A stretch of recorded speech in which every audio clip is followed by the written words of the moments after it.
Hey y'all, welcome to the Realm of Comics, where we talk everything graphic novel, manga, and comics. So we are getting into our, it's interesting because it's end of the year / beginning of the year content, and I am running on a tight schedule today. I'm in the middle of cooking right now, doing 100 million things at one time. So we are going to talk about the 10 graphic novels, manga, and comics that I did not like in 2023, which this is always an interesting list to make for me because I typically enjoy everything that I read when it comes to graphic novels, mangas, and comics. I typically know what I like, I stick to what I like, and usually it's, 3 stars or above. But these, my friends, some of them I think were 3 stars, but they did not work for me. So we're going to talk a little bit about them. All right, so the first one that we have on this list is Kim Reaper. I read this one at the beginning of last year and really didn't like it. It follows a main character who is attracted to a classmate of hers, and she ends up following her, and she comes to find out that this classmate actually works as like a human Grim Reaper, and she does it kind of at like a side hustle, and it was very weird. I didn't like the storytelling of it. I didn't think that a lot of the different elements of it worked well. I wasn't a fan of the art style, especially when it came to the eyeballs. It just didn't work. The pacing didn't work. The character development wasn't there. And unfortunately, this was available in KU, and I was starting to give some more KU titles kind of a try, and this one just did not work for me. The next one that I have is Pixels of You. This is a young adult graphic novel. So if you didn't know, a lot of publishers now are pushing more young adult graphic novels, which I love because it's a little bit more difficult to look into adult titles and try to find things that are great for teens and it would appeal to a teen audience, although a lot of teens do end up reading graphic novels that are usually intended for adults. So I decided to read Pixels of You. This is a sci-fi graphic novel that takes place in a alternate version of our world where we have like actual robots that have artificial intelligence, and so we are following a human and a robot of sorts, and they're getting to know each other. They have to work together for this art project, and unfortunately, y'all, it just wasn't. Once again, this is one where I felt like the world wasn't really developed. So we know something happened where we are now seeing humans interact with robots on a more personal level, like they coexist, but there really wasn't any in-depth explanation, and so you're kind of left out of why this world is the way it is. And then I don't feel like the relationship between the two main characters was developed really well. So there's this hint at a possible like sapphic relationship, but it just didn't work for me when it was all said and done. It's a really quick read. Some people really enjoy it, but it was just not one that I found to be entertaining. The next one that I have, surprisingly, is actually a children's graphic novel, and this is definitely a matter of taste for me personally. I know a lot of kids who love the series, a lot of parents who love the series, and it's Pizza and Taco. Now, I read this because I've been exploring a little bit more graphic novels that are aimed towards younger readers, so not middle grade, but children's graphic novels probably around the ages of 5, 6, and 7 before our middle grade graphic novels start at like in between the ages of 8 to 12.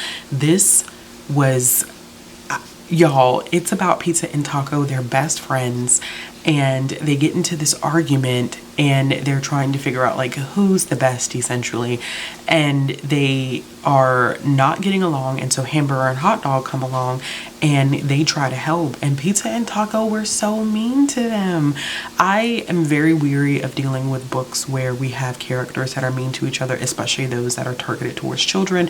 Some parts of this were funny, but I read this one volume, and I think they're up to volume 7 at this point, and I'm like, yeah, you know what?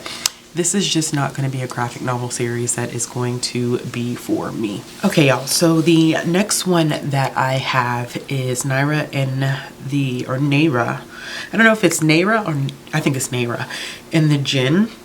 This is a middle grade graphic novel, and I was really interested in it. It takes place during a Ramadan, and it follows a main character who is dealing with some serious issues with bullying at school, and she finds comfort in an online group chat for other Muslim kids like around the same age as her, and they share interesting like folklore and legends. It's just a really interesting concept.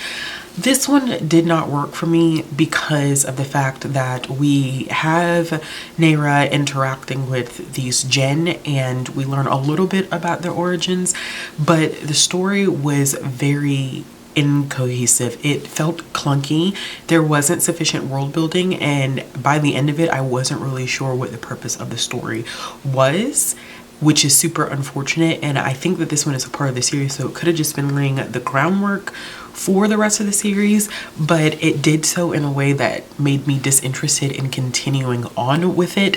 And unfortunately, I also was not a fan of the artwork. The next one that we have is How Do We Relationship. Now, I think I read a few volumes of How Do We Relationship this year. I think I read maybe volumes 4, 5, and 6, at least 2 or 3 volumes, and I ultimately decided to DNF the series. It is a Yuri series that follows 2 women in college who end up dating each other, but their relationship is extremely toxic to the point that it is abusive. And by my own judgment here, I feel like the relationship is abusive. And in each volume, it just keeps getting progressively worse in my mind, even though eventually they do end up splitting. And it's not a spoiler, like you pretty much know that, like you're following the lead up to them getting, you know, separated from each other. But it's just unhealthy. It's toxic. I don't really like the main characters. There's emotional cheating that goes on. The just verbal insults, and the relationship itself just felt uncomfortable. And there could be a larger lesson in all of this. Like, there are ways to effectively represent toxic relationships, and everything doesn't have to be perfect on page, but the execution of this one just did not work for me, and I just got tired of wanting to continue to read the series and figure out like what would work, and absolutely nothing is working for me. And so I think for the best, instead of putting myself through that, it would be a better decision for me to just kind of walk away, move away from the entire series as a whole. The next one I have is a super disappointment because it is a manga series that I had started, that I had really enjoyed and was very into, and then I read the 4th volume for 30 and 30 this year. I think it was the one in April, and it was a huge disappointment, y'all. It's Fire in His Fingertips volume 4. Now, like I said, I was really enjoying the series. It's a firefighter and a young woman who begin kind of like a romantic relationship, and we're just kind of following the everyday aspects of the relationship. But volume 4 took it to another level for me that made me feel extremely uncomfortable. So this is a steamship title, so if you are not a fan of graphic sex being illustrated in your manga, then you probably wouldn't enjoy this one. Overall, I don't have a problem with that. That wasn't what was the issue.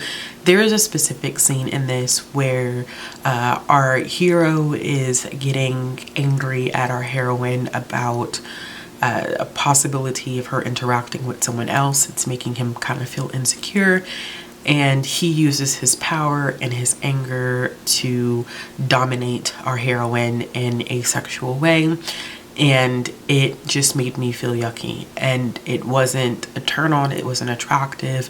I think in my review I had even written like, I don't care that the mangaka illustrated that, you know, her body responded to it, because even in situations of sexual assault, a person can't control their body's reaction to certain things. And so her body reacting to him, I felt like it's not an indication that the way that he behaved was okay, because that biologically can happen. And he definitely crossed a line for me. I think that it's a perfect illustration of sexual assault happening within the confines of a relationship.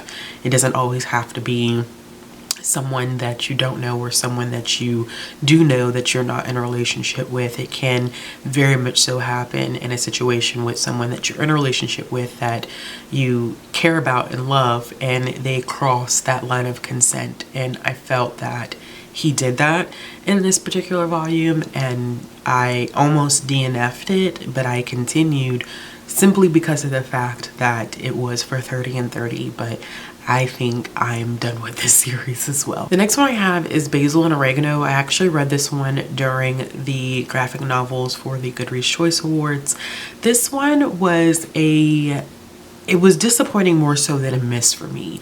I was not a huge fan of the artwork in this one, and I thought the storytelling was a little clunky. We're following these kids who go to this magical cooking school, which I absolutely thought was amazing. I love the idea of a magical cooking school. Like, that's super fun. And we have a main character who's trying to win it's kind of like a competition of sorts within the class, like a ranking competition, and she's trying to win because whoever wins gets a tuition reimbursement, and her parents have pretty much gone into debt being able to, or trying to be able to send her to the school. And so of course, as you know, as a kid, she's just kind of like, you know, I hate that my parents would do this, and I want to make sure that they get the money back. And so I enjoyed that. I thought the storytelling was just not as in depth as it could have been. This is another issue with world building that I think I had, and the artwork to me was very different. I am not used to digital artwork that looks as though it is animation artwork, and my brain had a huge struggle adjusting to that. Now this one, like I said, this is more of a disappointment than a miss, because there were specific elements of this one that I did enjoy, especially this exploration of a sapphic romance. We had a great diverse cast of characters. I love the, you know, the idea of this cooking boarding school that is competition. I love that there was some, you know, detailed conversations about the relationship between parents and children, and parents pushing their own dreams and desires on their children, even if it's not necessarily something that they want to do. So there were some great aspects of it, but it was disappointing because I had heard so many great things, and by the time I finished it, I was like, yeah, this was kind of lackluster and not exactly what I anticipated. The next one on this list is probably, and y'all have heard me talk about this one, but this is hands down one of the worst graphic novels, comics, manga that I read all of 2023. I hated this. DC hurt my feelings that they put this out. I don't know who greenlit this and said this is something that we should do, but it was complete and utter trash, and that was Jurassic League. So this is a play on Justice League, where all of the Justice League characters are dinosaurs, and they had the stupidest names. Like Wonder Woman was like Wonder Dawn or something weird like that. All of them had stupid names. It made absolutely no sense. It was chaotic. The artwork was trash. I was like, who in their right mind greenlit this and said that this would be fun, people will be interested in it? It was horrible. There was a scene between Darkseid and Wonder Woman that was so misogynistic. I was just like, DC, what are we doing? This is not, I have higher expectations of you than this, and I can't believe that this is the type of material that we're engaging in. Now, it's weird because I'm a huge fan of DC Justice League, I'm a huge fan of Jurassic Park, but the two just do not work together. There's some things that just don't need to be like together. They should be kept as separate entities, and that's exactly what this was. Never again. I think this was kind of like a one-shot type of situation, or it was just a quick short series, but I'm telling you, if it was ever a continuation, I would never ever in a million years pick it up. The next two that we have are two that I actually read in December. I think I read both of these in December, and they both ended up being disappointments. And I think a lot of that has to do with the fact that for the Goodreads Choice Awards video, I had been reading a lot of great works that I enjoyed, and so I became hypercritical of a lot of things, and these two made that cut. The last one, it's not so much that I disliked it, but it was a very, like, I don't know, weird start to a series, and I don't know if I'm interested in picking up any more volumes of it. So the first one that we're going to talk about is Lost in Taiwan. This is a middle grade graphic novel that follows a main character who gets sent to stay with his brother while his brother is teaching English in Taiwan. his brother ends up going on a one-day trip, and so he's left at home alone, and he has a friend who tells him to go to this place to check out the latest video game, and he ends up, one, locking himself out the house, two, when he goes, he ends up getting lost in Taiwan. He damages his phone. Basically everything that could go wrong went wrong. He ends up damaging his phone, and he's lost, and he has no way to get home. And so he ends up meeting this young girl that's about the same age as him, and she is showing him the wonders of Taiwan to change his mind and perceptions about what it's like to be in Taiwan and the people and the culture. You know, when I reviewed this one, I said I'm not really sure what to make of this, to be quite honest. I'm not sure how to really process my feelings and thoughts behind this one, because there's a lot that I feel like is wrong with this graphic novel. I was a huge fan of the art style. It had an old school comic vibe to it that I liked, but there was like almost this narrative of people of different backgrounds and cultures having to teach white people that their culture, their people, their country is amazing and it's great to learn about. And I'm like, I thought we were past this, you know, this phase of like educating, and I don't know, I didn't like it. I wasn't a fan of the main character. It just read very weird and strange, and I don't know what the messaging was here, and it was just kind of strange for a middle grade graphic novel. I just did not enjoy that one at all. The last one that I have on my list is Honey Lemon Soda Volume 1. I know there are a lot of people who have mutuals like who really enjoy this series. I was kind of mid on it. I didn't hate it, but I also didn't love it. We are following a main character who has been bullied pretty severely, and instead of going to a private school, she ends up going to the school where she has to interact with her bullies, and there's this like bad boy hot guy at the school that everybody loves that kind of like sticks up for her, but he's also kind of like an ass to her. I'm not good with that, like the bad boy asshole that has, you know, moments of redeeming qualities, like, oh, he's really sweet to her in this moment, but then he's like a jerk to her in the next. That hot cold is just not for me, and I know that you find that in a lot of like old school shoujo, like that's a common theme, and I just can't connect with it. I'm just kind of like, you know what, she just can't stand up for herself, which I know, you know, over character development that can change. I understand that, but her whole entire existence, it feels like, is centered around him, and I'm just like, goodness gracious, like, is she her own person? Like, every thought is about this man, and she just is very hard on herself. I feel like she's kind of demeaning towards herself. These are kind of just parts of it that don't work for me. I know that some people just don't necessarily have an issue with it, but for me, it just doesn't work. So I'm still kind of like on the fence on whether I want to continue it or not. If I do, it'll definitely be from the library, but I don't know. All right, y'all. So those are 10 graphic novels, manga, and comics that I did not care for in 2024. Let me know down in the comments below what were some that you didn't like. And as always, if you like this video, give it a thumbs up. If you want to see more content from me, hit the subscribe button, hit the bell for notifications. And if you're looking for ways to support this channel or follow me on social media, all the links will be down in the description box below. And I'll be back with another video soon.